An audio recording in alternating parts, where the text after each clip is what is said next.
log into your app after you've downloaded it. Make sure you've got an account. If you need one, you can fill out the information on the Getting Started page. But once you log in, now you can choose if you want to view schedules and forms, or if you need to do more hardware related tasks like managing your equipment or installing trackers. So we can go into the hardware app version, and it can explain a little bit about all the capabilities.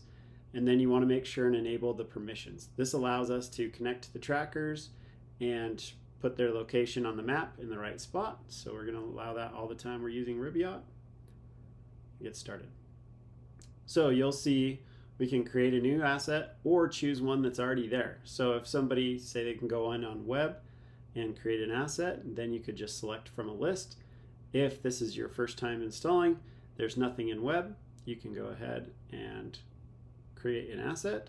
You can also pick from templates. So if you have a block you're installing on, or a boom, or any of these items, you can go ahead and pick those. It might help you select the right data.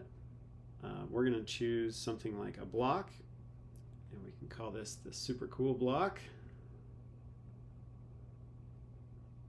and create that asset. So what this is going to do is now there's an asset called super cool block, and its type is a block, and now it's in the system. You can come back, you can look at it anytime. We can go ahead and we can add information about it. We can add details, add photos.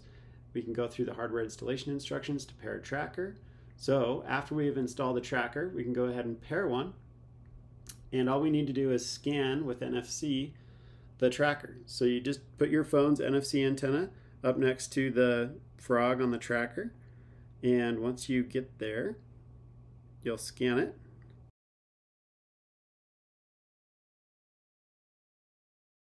There we go. And we can complete that action with Ribbiot. Now what we're doing is we're exchanging information between the tracker and the phone to make sure that we've associated it with the super cool block. We're getting those all linked up on the back end. Once that's done, now you can see we have a tracker ID. So that's its unique ID for that tracker that we've installed. And for the photos, we can go ahead and add a photo. We can take a photo, or you can pick it from any photos you've taken previously. And there's some dev boards. Perfect. We like that. You can take multiple photos if you want as well. Now that we have a picture, we can go ahead and add any details that we want to know about this block. Say it belongs to the hardware division and it's in the test branch. We can add any notes about it. Looks good. We know the manufacturer of this block is apparently an American block.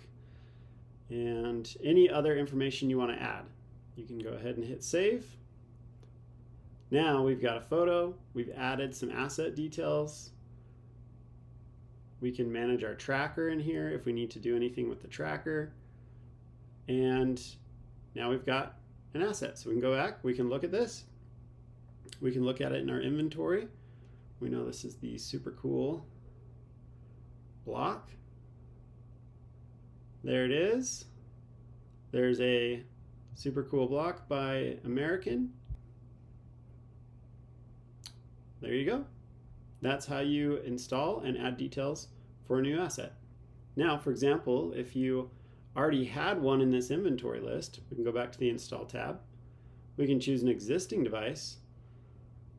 Say it was one of my test devices, and it now is the exact same thing. We can go ahead and add a tracker, add more details, add photos, and when we're done, we can come back here and view any assets we've worked on. Thank you very much. Enjoy your assets.